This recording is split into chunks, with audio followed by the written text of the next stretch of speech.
2박 3일 강릉 여행에서 돌아온 박 씨를 기다리던 것은 매우 충격적인 광경이었습니다. 준영아, 너희 도대체 어디로 간 거니?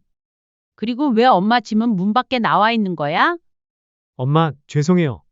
사실 저희 집 팔고 이사 갔어요. 그리고 새 집에선 우리 세 식구만 같이 살기로 했고요. 어떻게 2박 3일 여행 간 사이에 나만 쏙 빼놓고 너희끼리 이사를 갈 수가 있니? 죄송해요, 엄마. 그리고 원래 그 아파트는 내가 살던 곳이었잖아. 당장 돌려줘. 그때 수화기 너머에서 며느리의 싸늘한 목소리가 들려왔습니다. 어머님, 솔직히 저희도 저희 가족만의 공간이 필요하잖아요. 너희가 힘들다고 같이 살자고 해서 살고 있던 집도 내주고 손주까지 내가 다 키워줬는데 너희는 고마움이라고는 모르는구나. 참나? 요즘 집 안 해주는 시댁이 어딨어요? 너무 나쁘게만 생각하지 마세요. 어머님도 저희랑 같이 사는 거 불편하다고 하셨잖아요? 그럼 너희가 나가야지. 왜 나를 쫓아내? 어머님은 혼자시니 작은 월세방 하나 구해서 편하게 지내세요. 저희가 보증금 정도는 조금 보태드릴 수도 있어요. 엄마, 지금은 이사 준비로 너무 복잡해요. 정리되면 다시 연락드릴게요. 준영아, 지혜야, 끊지 마. 나는 어디로 가라고 이렇게 하는 거니? 안녕하세요. 이 사연의 주인공은 64세 박선희 씨입니다. 박 씨는 경기도의 한 골목에서 수십 년간 수선집을 운영해 온 베테랑 수선사입니다. 박 씨에게 수선은 단순한 생계 수단이 아니었습니다. 오직 하나뿐인 아들을 세상의 풍파 속에서 지켜내기 위한 헌신의 상징이었죠. 박 씨의 손은 늘 바늘에 찔린 상처투성이지만 굳은 날이든 명절이든 그녀는 재봉틀 앞에서 쉬지 않고 바늘을 놀려 아들의 학비와 생활비를 마련했습니다. 그 덕분에 아들 준영은 이제 번듯한 중소기업 과장으로 자리 잡았습니다. 박 씨는 아들이 잘 자라준 것만으로도 충분히 보람을 느꼈죠. 하지만 그녀의 노력은 거기서 끝나지 않았습니다. 노후까지 대비해 틈틈이 모은 돈으로 작은 아파트까지 마련해 두었으니까요. 하지만 어느 날 저녁, 아들 준영이 집에 돌아와서는 평소와 다른 표정을 지었습니다. 뭔가 할 말이 있는 듯 망설이다가 마침내 입을 열었죠. 엄마, 저 결혼하고 싶은 사람이 생겼어요. 박 씨는 깜짝 놀라며 아들을 바라봤습니다. 그동안 연애 얘기 한 번 꺼내지 않던 아들이 갑자기 결혼 이야기를 하다니요. 정말? 어떤 친구인데? 언제부터 만났니? 그런데 아들의 대답은 박 씨를 당황스럽게 만들었습니다. 이름은 은하고요. 석 달 정도 만났어요. 석 달? 석 달 만났는데 결혼을 한다고? 박 씨는 말문이 막혔습니다. 석 달밖에 만나지 않은 사이에 벌써 결혼 이야기가 나온다니 너무 성급한 것 아닌가 싶었죠. 하지만 아들의 눈을 보니 뭔가 특별한 이유가 있는 것 같았습니다. 준영아, 혹시 결혼을 서두르는 이유라도 있니? 그게 사실은 여자친구가 임신을 했어요. 박 씨는 마른 하늘에 날벼락을 맞은 기분이었습니다. 하지만 이미 벌어진 일이니 어쩔 수 없었습니다. 그럼 빨리 결혼식을 올려야겠구나. 빨리 상견례부터 해야겠다. 여자 쪽 부모님께 인사드려야지. 아들도 고개를 끄덕이며 상견례 약속을 잡겠다고 했습니다. 한 달 후 드디어 상견례 날이 왔습니다. 박 씨는 아침 일찍부터 정성스럽게 준비했죠. 첫인상이 중요하다고 생각해서 가장 단정한 옷을 입고 작은 선물도 준비했습니다. 아들 준영과 함께 약속 장소인 식당으로 향하는 길에 박 씨는 긴장되는 마음을 달래려고 했습니다. 사돈 댁도 분명 좋은 분들이겠지? 우리 준영이가 좋아하는 아이의 부모님이시니까. 하지만 식당에 도착해서 예비 사돈 가족을 만났을 때 박 씨는 뭔가 이상한 느낌을 받았습니다. 안사돈은 인사를 나누는 내내 박 씨를 위아래로 훑어보는 시선이 느껴졌습니다. 음식을 주문하고 나서 안사도는 본격적으로 이야기를 시작했습니다. 그런데 그 첫 마디는 박 씨의 귀를 의심케 할 정도였죠. 저희 딸을 안심하고 시집 보내려면 시댁의 재산 내역을 저희에게 좀 보여주셔야겠습니다. 박 씨는 순간 말문이 막혔습니다. 처음 만난 자리에서 재산을 투명하게 공개하라는 황당한 요구였죠. 이런 무례한 말을 들을 줄은 꿈에도 생각하지 못했습니다. 죄송하지만 그게 무슨 말씀인지. 박 씨가 당황하며 말하자 장모는 태연하게 설명했습니다. 요즘 세상이 어떤 세상인데요. 시댁에서 경제적으로 뒷받침을 해줄 수 있는지 확인해야 우리 딸이 고생하지 않고 살 수 있지 않겠어요. 이건 우리 딸의 인생이 걸린 문제예요.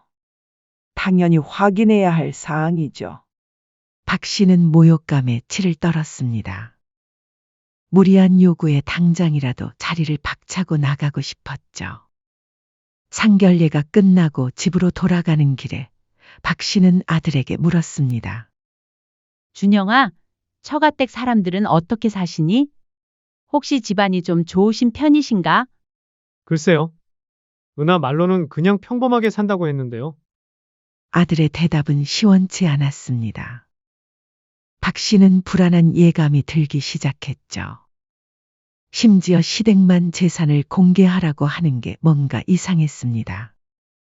하지만 아들 준영이는 무릎까지 꿇어가며 빌었습니다. 엄마 전 은하 없으면 안 돼요. 이번 한 번만 눈 딱 감고 넘어가 주세요. 아들의 절박함을 보니 박 씨는 마음이 무너져 내렸습니다. 뱃속의 손주를 생각하니 더더욱 그랬죠. 결국 그녀는 피눈물을 삼키며 고개를 끄덕였습니다. 그래, 알겠다. 며칠 후 박 씨는 약속대로 자신 명의의 아파트를 포함한 재산 내역을 정리해서 보여주었습니다. 그제야 장모는 만족스러워하며 결혼식 날짜를 잡을 수 있다고 했죠. 하지만 박 씨의 불안한 예감은 곧 현실이 되었습니다. 결혼 준비가 시작되자마자 아들 준영이 찾아와서 울상을 짓고 있었거든요. 엄마, 결혼 자금이 부족해서 그러는데 조금만 도와주시면 안 될까요? 박 씨는 한숨을 쉬며 물었습니다. 결혼 준비도 우리가 대부분 다 냈는데 대체 뭐가 부족하다는 거니? 처가댁에서는 지원 안 해주신대? 아, 그게 은하 말로는 처가가 여유가 안 돼서 지원이 어렵다고 그러더라고요. 아들은 어색하게 웃으며 얼버무렸습니다. 그리고 박 씨는 마음 한편으로는 의문이 들었습니다. 시댁은 재산을 꼼꼼히 확인하더니 정작 처가댁은 혼수 사줄 돈도 없다고. 결혼은 양가가 함께 준비하는 것인데 왜 시댁에서만 부담하는 건지 의문이었습니다. 에휴, 그럼 급할 때만 쓰라고 카드를 줄게.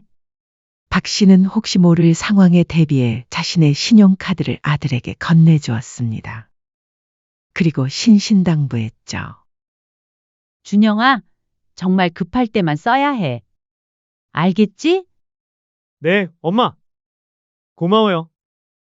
아들은 고개를 끄덕이며 카드를 받았습니다. 박 씨는 아들을 믿고 카드를 맡겼지만 마음 한편으로는 걱정이 되었죠. 하지만 곧 있을 결혼식을 생각하니 어쩔 수 없었습니다.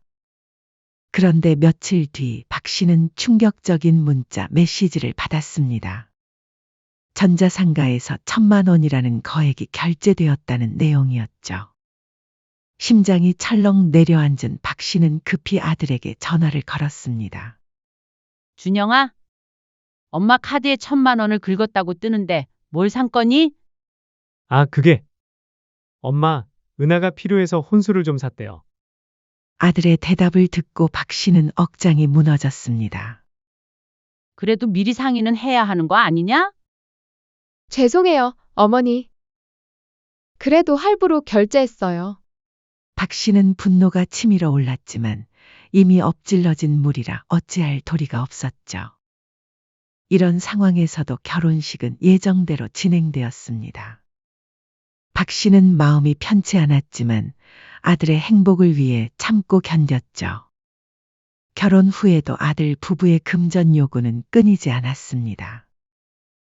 아들과 며느리는 아파트 한 채를 사달라고 졸랐죠. 박 씨는 이미 예비 사돈과 며느리의 뻔뻔한 행태 그리고 결혼 준비 과정에서 겪었던 일들로 인해 불신이 깊어진 상태였습니다.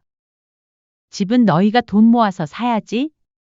결혼식 비용도 혼수도 다 내가 해줬는데 집까지 해줄 여유는 없단다. 어머님 앞으로 아파트 하나 있잖아요. 그거 저희 신혼집으로 주시면 안 돼요?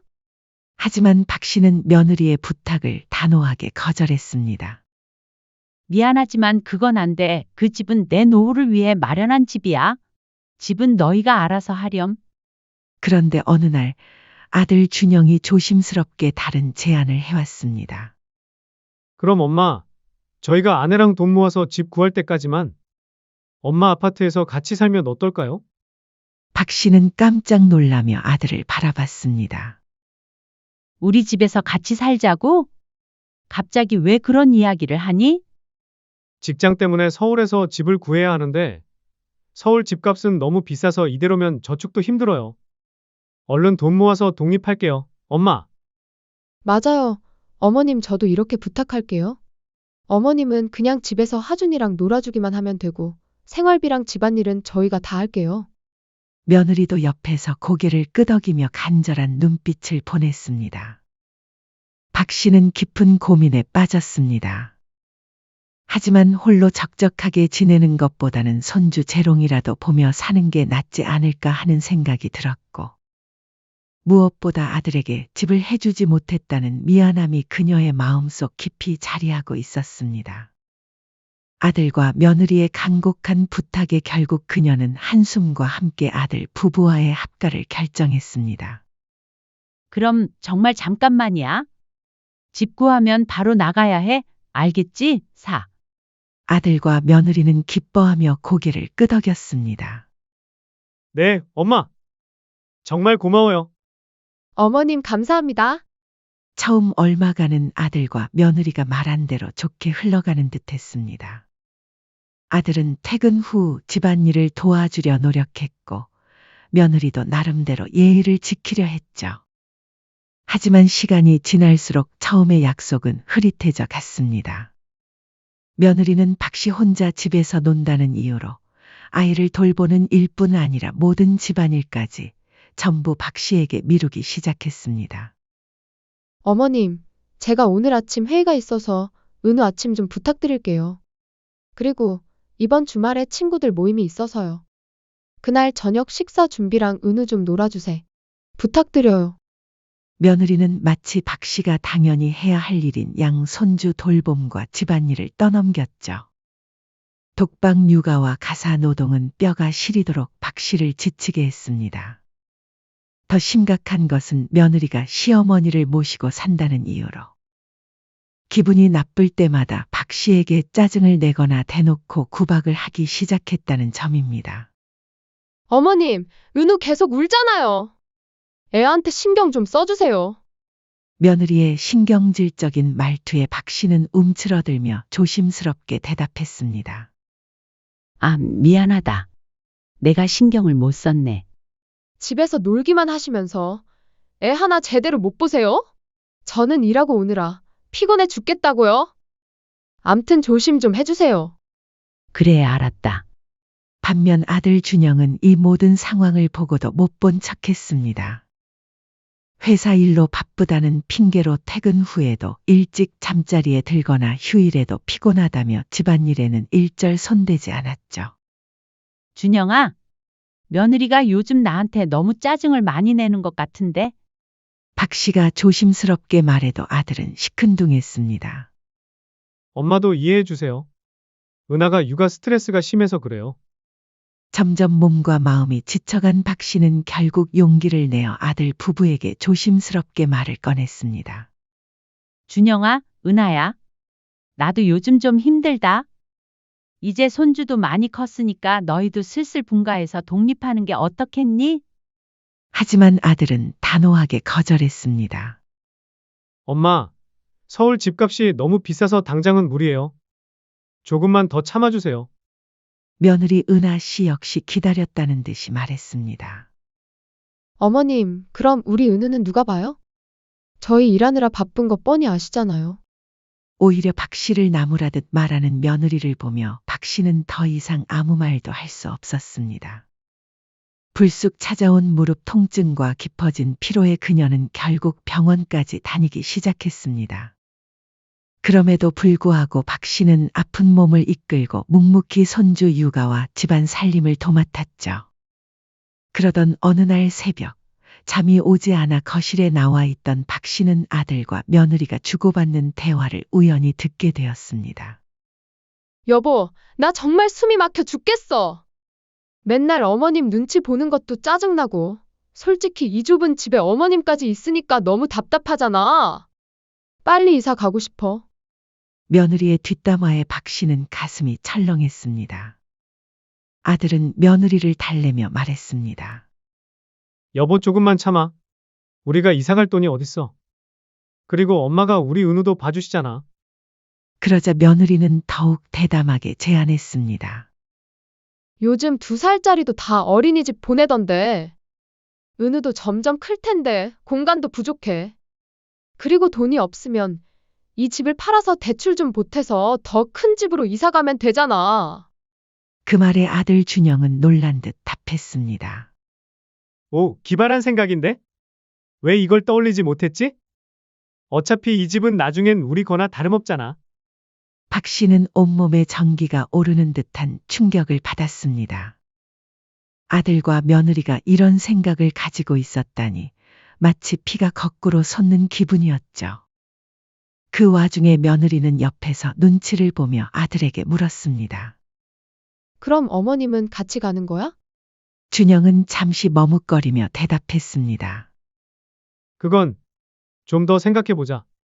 박 씨는 더 이상 듣고 있을 수 없어서 조용히 방으로 돌아갔습니다. 하지만 아들과 며느리의 대화가 머릿속에서 맴돌아 잠은 오지 않았죠. 며칠 뒤 식사 자리에서 준영이 태연하게 말을 꺼냈습니다. 엄마, 사실 저희가 생각해 둔 게 있는데요. 지금 이 집은 팔고 더 넓은 집으로 이사 가면 어떨까요? 우리 은우도 크고 식구들 공간도 더 필요하고요. 박 씨는 그날 밤 들었던 대화가 떠올랐지만 차마 얼굴에 내색할 수 없었습니다. 여긴 내 노후를 위해 마련한 건데. 이 집을 팔면 엄마는 어디서 살라고? 아들은 천연덕스럽게 웃으며 박 씨의 손을 잡았습니다. 엄마, 무슨 소리예요? 당연히 엄마도 같이 가는 거죠. 며느리도 옆에서 거들었습니다. 걱정 마세요. 저희가 끝까지 어머님은 모실게요. 엄마, 저희가 엄마 고생시킨 거 이제 그만 보상해 드리고 싶어요. 우리 네 식구 훨씬 더 넓고 좋은 곳에서 엄마 전용 방도 만들어서 편하게 지내세요. 아들은 박 씨의 손을 잡고 간절하게 설득했습니다. 박 씨의 마음은 복잡했습니다. 미심쩍은 마음이 사라진 것은 아니었지만 아들 부부의 극진한 태도와 설마 내 아들이 나에게 그럴 리가 하는 믿음으로 결국 아들의 끈질긴 설득에 넘어가고 말았죠. 그럼 정말 더 좋은 집으로 같이 가는 거지? 네, 엄마. 걱정 마세요. 집을 내놓고 얼마 지나지 않아 매매가 이루어졌습니다. 아들은 말했습니다. 엄마, 돈은 새 집 계약금으로 쓸 테고 나중에 꼭 다 갚을게요. 아들이 매매 대금을 관리하겠다고 했을 때 박 씨는 처음엔 불안했습니다. 하지만 이사 날짜가 정해지고 집을 구경하러 다니는 과정에서 어머님, 방에 햇살이 잘 들면 어머님이 좋아하시는 화초 놓기 딱 좋을 것 같죠? 새로 이사갈 집은 방도 4개, 화장실도 따로 있어요. 좋죠? 라며 자신의 의견을 묻는 아들 부부를 보며 박 씨는 역시 내 아들이 그럴 리 없지라고 안심했습니다. 이사 날짜가 다가오자 아들과 며느리는 박 씨에게 깜짝 제안을 했습니다. 엄마, 이사하는 동안 집이 어수선할 테니까 엄마는 친구들이랑 강릉으로 2박 3일 국내 여행이라도 다녀오세요. 이번에 저희가 보내드리는 선물이에요. 예상치 못한 배려에 박 씨는 감동했습니다. 아이고, 너희가 드디어 철이 들었구나. 박 씨는 기분 좋게 강릉으로 향하는 버스에 몸을 실었습니다. 마음 한편으로는 새로운 집에서의 생활에 대한 기대감도 있었죠. 하지만 그녀는 몰랐습니다. 이것이 아들과 며느리가 꾸민 마지막 계략이라는 것을 말이죠. 하지만 2박 3일의 짧은 여행에서 돌아온 박 씨를 기다리던 것은 충격적인 광경이었습니다. 현관 앞에는 그녀의 짐 박스 몇 개가 허술하게 쌓여 있었고 현관문은 굳게 잠겨 있었습니다. 박 씨는 의아한 마음에 문을 열려고 했지만 비밀번호 역시 이미 바뀌어 있었습니다. 설마 하는 불안감의 주위를 둘러보자 집안에서는 아들 가족의 인기척은 물론 단 하나의 물건도 남아있지 않았습니다. 이게 대체 뭔 일이야? 왜 내 짐이 문 밖에 나와 있지? 상황을 직감한 박 씨의 다리에 힘이 풀렸죠. 자신이 여행을 간 사이 아들 부부가 박 씨를 남겨두고 이사한 것이었습니다. 새집 주소조차 정확히 모르는 박 씨는 절박한 마음에 아들 준영에게 전화를 걸었습니다. 몇 번이고 끊기거나 연결되지 않던 전화가 마침내 긴 신호음 끝에 연결되었죠. 준영아, 너희 도대체 어디로 간 거니? 그리고 왜 엄마 짐이 문 밖에 나와 있는 거야? 박 씨의 다급한 목소리에 아들 준영은 한참을 머뭇거리더니 작게 읊조렸습니다. 엄마, 죄송해요. 사실 저희 이사 갔어요. 그리고 새 집에선 우리 세 식구만 같이 살기로 했고요. 박 씨는 귀를 의심했습니다. 그게 무슨 소리야? 어떻게 내가 여행 간 사이에 나만 쏙 빼놓고 너희끼리 이사를 갈 수가 있어? 박 씨는 분노와 배신감이 한꺼번에 밀려왔습니다. 죄송해요, 엄마. 원래 그 아파트는 내 거였잖아. 당장 돌려줘. 그때 수화기 너머에서 며느리 은하의 싸늘한 목소리가 들려왔습니다. 어머님, 그렇게 화내지 마시고요. 솔직히 저희도 저희 가족만의 공간이 필요하잖아요. 며느리의 뻔뻔하고 표독스러운 말에 박 씨는 숨이 턱 막혔습니다. 너희가 힘들다고 같이 살자고 해서 살고 있던 집도 내주고 손주까지 내가 다 키워줬는데 너희는 고마움이라고는 모르는 거니? 며느리는 코웃음을 치며 말했습니다. 참나? 요즘 집 안 해주는 시댁이 어딨어요? 너무 나쁘게만 생각하지 마세요. 어머님도 저희랑 같이 사는 거 불편하다고 하셨잖아요? 나는 어디로 가라고 이렇게 하는 거니? 어머님은 이제 작은 월세방 하나 구해서 편하게 지내세요. 저희가 보증금 정도는 조금 보태드릴 수도 있어요. 자신의 집을 팔아 이사해 놓고는 월세방 보증금을 보태준다니 박 씨는 기가 막혀서 말이 나오지 않았습니다. 엄마, 지금은 이사 준비로 너무 복잡해요. 정리되면 다시 연락드릴게요. 아들 준영이 다급하게 끼어들며 전화를 끊었습니다. 준영아, 지혜야, 박 씨는 한동안 멍하니 서 있을 수밖에 없었습니다. 온몸이 떨려오는 가운데 그녀는 근처에 사는 사촌 동생에게 도움을 요청했죠. 여보세요, 경옥이니? 나 지금 큰일 났어. 사촌 동생은 박 씨의 떨리는 목소리를 듣고 바로 달려왔습니다. 그녀의 사정을 들은 사촌 동생은 분노했죠. 언니, 이게 말이 돼? 어떻게 자식이 돼서 부모한테 이럴 수가 있어? 사촌 동생은 당장 박 씨를 자신의 집으로 데려갔습니다. 사촌 동생의 품에 안겨 박 씨는 그제야 놀라서 억눌렀던 울음을 터뜨렸죠. 친구에게까지 모든 사실을 알리기도 부끄러웠던 그녀는 사촌 동생의 따뜻한 위로 속에서 밤을 지샜습니다. 그리고 그 밤 찢어진 마음을 깊고 배신감에 무너졌던 그녀가 복수를 다짐했습니다. 이대로 당하고만 있을 수는 없어. 나도 참 바보였지. 당하고 나니 정신이 확 차려지네. 다음 날 사촌 동생의 소개로 한 변호사 사무실을 방문했습니다. 변호사는 박 씨의 이야기를 듣고 준비해 온 서류들을 검토하더니 말했습니다.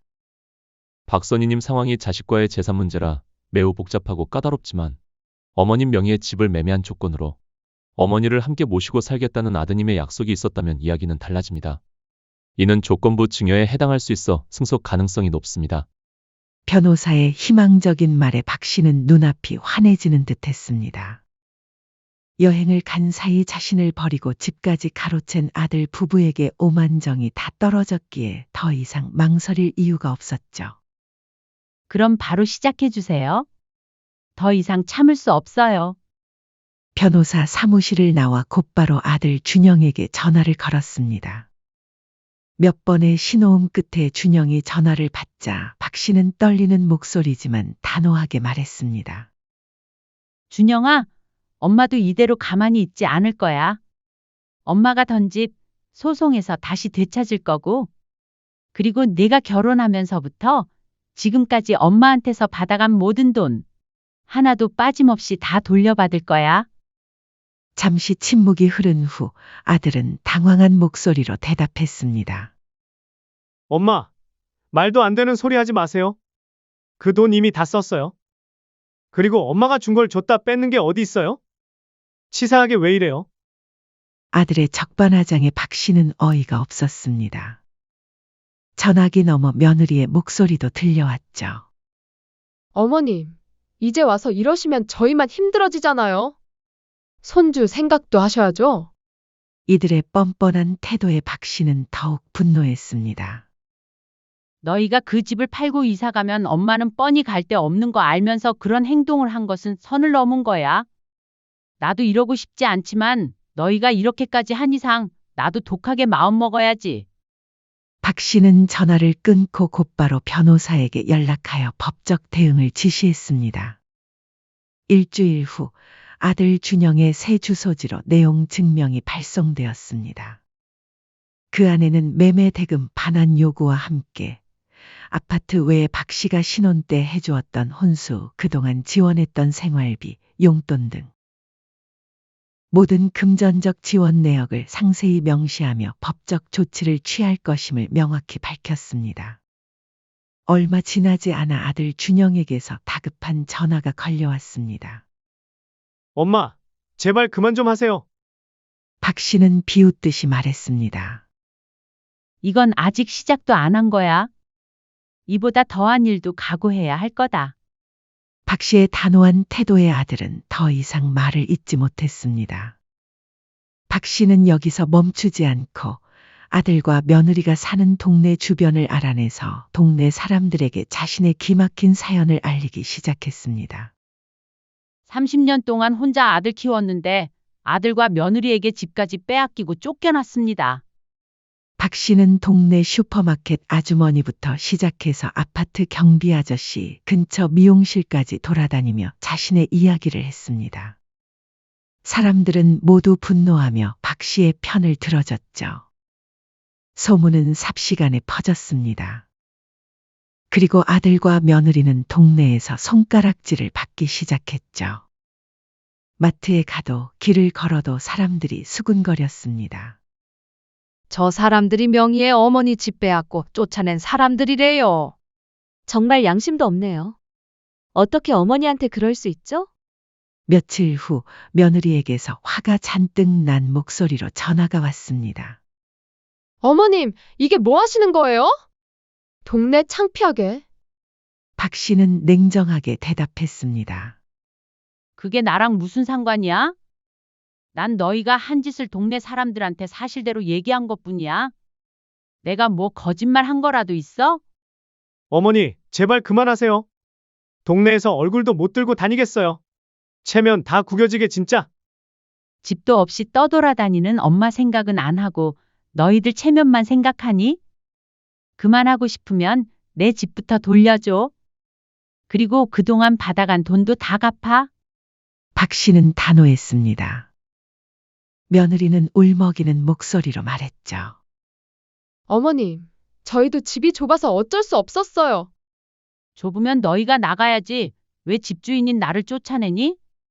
말이 되는 소리를 해야지. 박 씨의 논리 정연한 반박에 며느리는 할 말이 없었습니다. 그러자 이번엔 아들이 전화를 바꿔 받았습니다. 엄마, 어떻게 해야 용서해 주실 거예요? 간단해. 내 집 돌려주고 받아간 돈 다 갚으면 돼. 그건 불가능해요. 이미 무리해서 대출도 받았고 받은 돈도 다 썼어요. 집을 팔든 일을 늘리든 그건 너희가 알아서 해야지. 박 씨는 더 이상 아들에게 동정심을 느끼지 않았습니다. 그녀의 피나는 노력 덕분에 아들과 며느리는 동네에서도 회사에서도 고개를 들 수 없게 되었습니다. 하지만 박 씨의 복수는 아직 끝나지 않았습니다. 끈질긴 법적 다툼과 피나는 고발 끝에 박 씨는 결국 완전한 승리를 거두었습니다. 법원은 아들 부부가 박 씨를 모시고 살겠다는 명확한 약속을 전제로 아파트 매매가 이루어졌기에 이행되지 않은 약속은 조건부 증여의 무효로 보았습니다. 판결문은 냉정하고 명확했습니다. 아들 부부는 박 씨에게 아파트 명의를 즉시 돌려주고 그동안 받았던 혼수 지원금, 결혼 후 지급된 모든 생활비와 용돈, 심지어 아들이 결혼 직전 결제했던 전자상가 혼수 대금 1,000만 원까지 박 씨가 아들을 위해 사용했던 모든 금액을 일절 빠짐없이 되돌려주라는 판결이 내려졌습니다. 한때 아들과 며느리의 새로운 보금자리였던 아파트는 다시 박 씨의 이름으로 돌아왔습니다. 박 씨에게서 모든 것을 다시 빼앗긴 아들과 며느리에게 남은 것은 비참함 뿐이었습니다. 무리하게 새 집으로 이사하며 받았던 막대한 대출금은 고스란히 빚으로 남았고 아파트마저 박 씨에게 돌아가자 그들은 살던 집에서 쫓겨나 단칸방 월세살이로 전락했습니다. 그들은 말 그대로 무일푼의 신세가 되어버린 것이었죠. 박 씨는 다시 찾아온 아파트를 전세로 내놓고 그 돈으로 조용한 도시 외곽의 작은 동네로 이사해 새로운 삶을 시작했습니다. 손기술이 좋았던 박 씨는 그곳에서 작지만 아담한 수공예 공방을 열었습니다. 그녀의 공방에는 단순히 옷 수선을 맡기러 오는 손님들뿐 아니라 낡고 해졌지만 버릴 수 없는 소중한 물건들을 들고 찾아오는 사람들이 늘어났습니다. 돌아가신 부모님의 다른 스웨터, 빛바랜 인형, 아이의 낡은 첫 신발. 저마다의 사연을 가진 물건들이었습니다. 찢어진 부분을 메우는 그녀의 바늘땀은 마치 상처받은 마음을 깁는 듯했습니다. 그녀의 꼼꼼하고 섬세한 솜씨는 입소문을 타기 시작했고 동네에서는 요술 할머니로 유명해졌습니다. 어느 날 젊은 고객이 박 씨의 공방을 방문했습니다.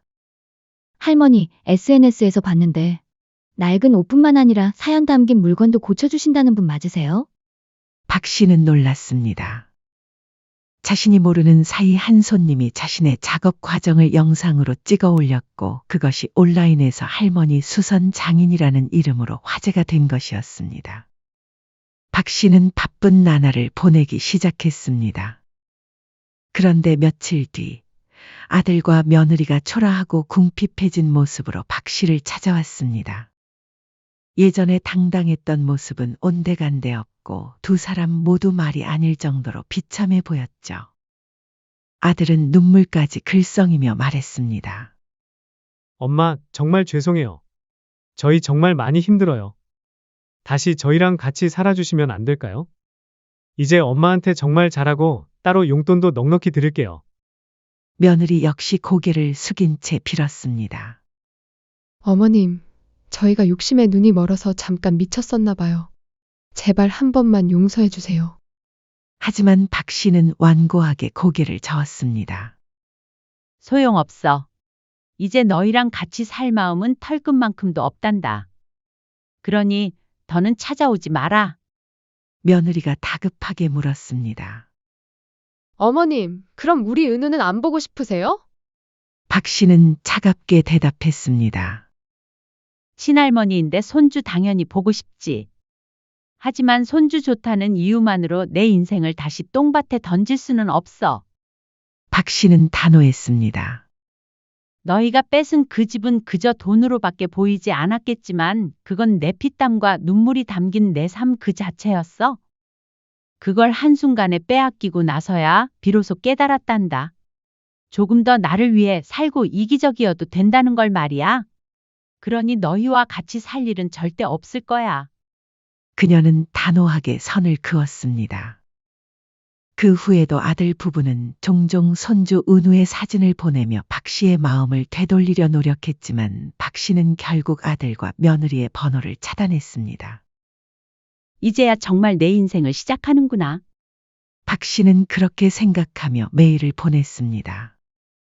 얼마 후 지역 신문에서 박 씨의 이야기에 관심을 보였습니다. 신문 앞면에는 박 씨의 기사가 대문짝만하게 실렸습니다.